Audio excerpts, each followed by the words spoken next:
angry God. If we anger him at all, then he will drop us into the flames of fire. So God, in this idea, this Calvinistic idea, God is not a merciful God at all. I mean, there's not a lot of mercy going around here in this idea. And guys, you still see this in people today and the way people think about religion and God. And if you know Christians, it's very possible, if all of us, if not all of us, know Christians, there are Christians who still ascribe to this way of thinking and being.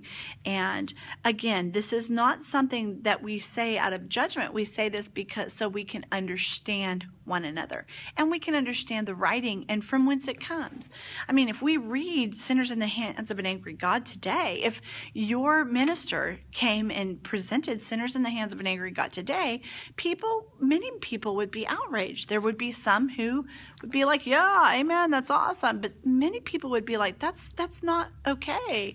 They don't see God in the same way. And so these Puritans, it's essential when you're reading this literature to have an understanding of what we know to be true about the way they thought about God and how they thought about each other.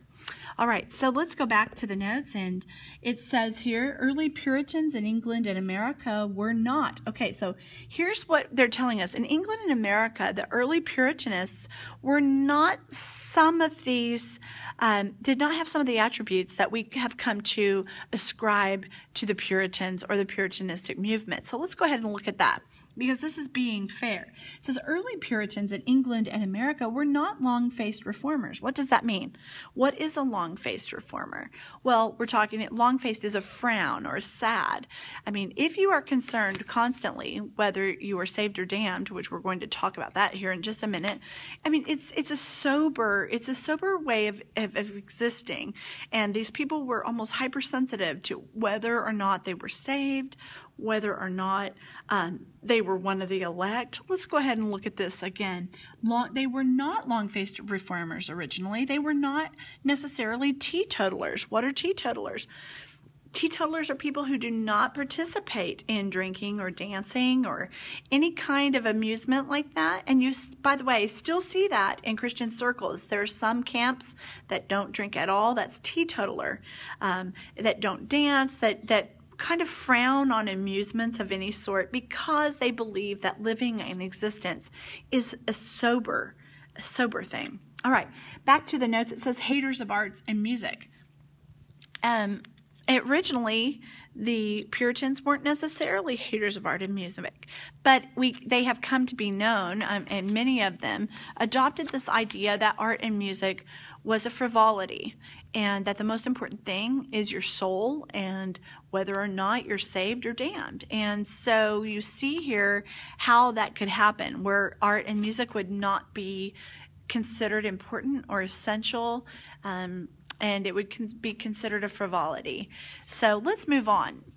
It says they were often originally patrons of the art, lovers of music, fencing, and dancing. They were intelligent and disciplined, plainly dressed citizens who held to simplicity, frugality, and democratic principles.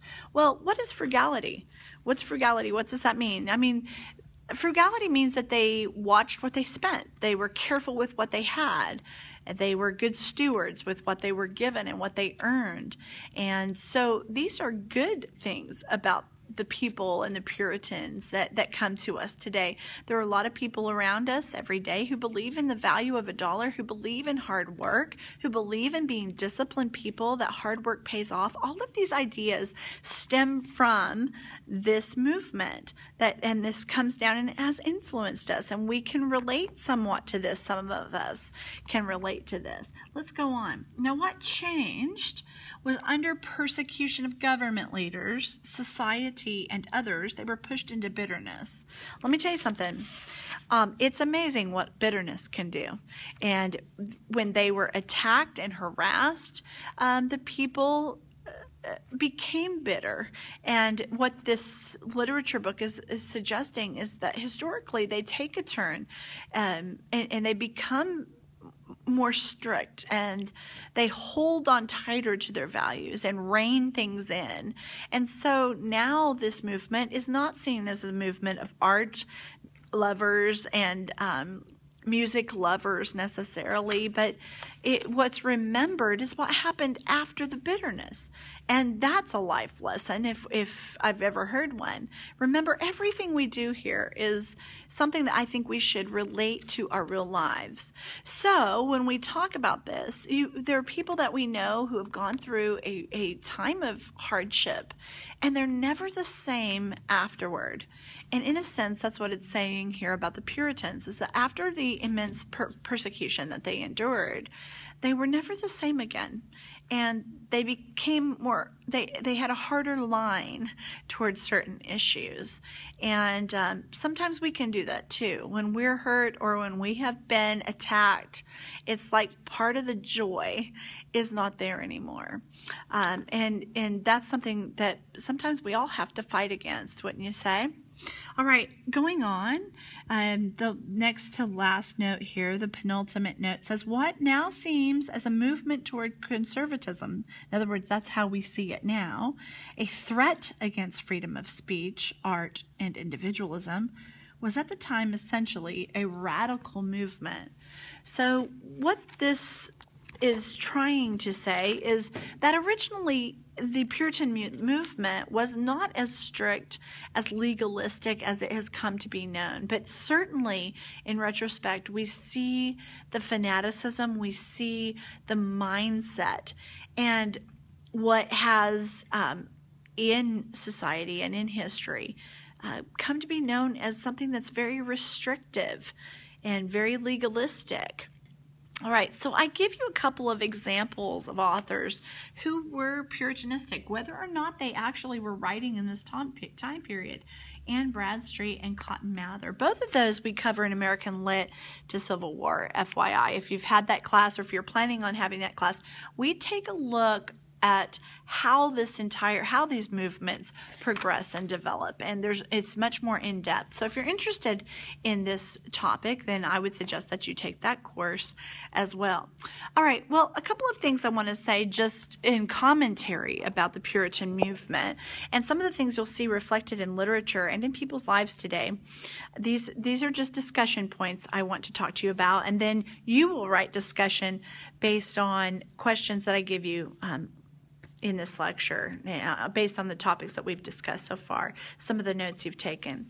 But as I said, the Puritans are known as very kind of harsh people, and there was this sense of paranoia about whether or not they were saved and who was saved and who wasn't. Now, there's a dangerous point right there when you start pointing fingers at other people and comparing yourself and to determine whether or not you're justified. Well, I hesitate to go into a discussion here about Martin Luther and the Lutherans and that idea of spirituality and that idea of seeing God, but I will just say this, that when the Protestant church split from the Catholic Church, the Roman Catholic Church, and you guys remember this, Martin Luther was the one who did that. He never meant to split the church, but he did. He did split it, and then John Calvin split from Martin Luther. They differed on several things and several points, including, you'll recall if you've studied humanities too, including their idea of what God is and who God is. So I've talked to you about the Calvinists and the Puritans, but one thing you need to know about the Lutherans is they were kind of the opposite of what John Calvin ended up establishing in the Calvinist church, and they were moderate people. They were not teetotalers. They enjoyed art and music, and they were lovers of those things, and they were full of joy. Martin Luther was famous for telling jokes in the pulpit. There's an interesting kind of difference here in dichotomy, if you will, in the way that God is presented. For Martin Luther, God is a loving God and a merciful God above all.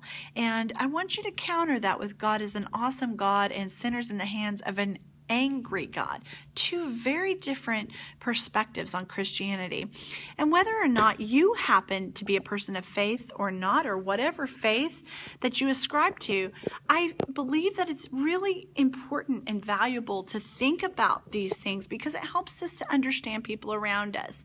If you are living in America, you are going to be around people who are Christian, and I would argue many of them reflect either John Calvin's approach to Christianity or Martin Luther's approach to Christianity. No matter what they call themselves, no matter what name is above the door of their church, many people seem to ascribe to one idea or the other. They're more laid back, like Martin Luther, joyful, and there's a freedom there. And then there are those others that you'll meet that are kind of like John Calvin, how Calvin has been come to be known, and that's that angry God, awesome God, and what tends to be seen now as a legalism, and that somehow you're never good enough. Okay, and one thing I want to say, the reason why I'm talking about this is not only to help us understand the literature we're going to be reading and people in general, but society today and how we view faith, and how two people who could call themselves Christians could be completely and utterly different people. And I think that's a valuable note. And I think that's something that we need to think about as we go forward. And you'll see this reflected in the writing of various authors that we'll be reading and you'll be reading in your journey of reading. I guess the final thing I would have to say is that there are some examples that people use to talk about, to discuss Puritanism. And one of those is this. So if your house gets blown down by a tornado, the Puritans would probably suggest that you have some sort of secret sin. So there's some kind of obsession sometimes in Puritan thinking and writing, especially American Puritan thinking and writing, about secret sin and who's harboring sinfulness and who has a secret sin.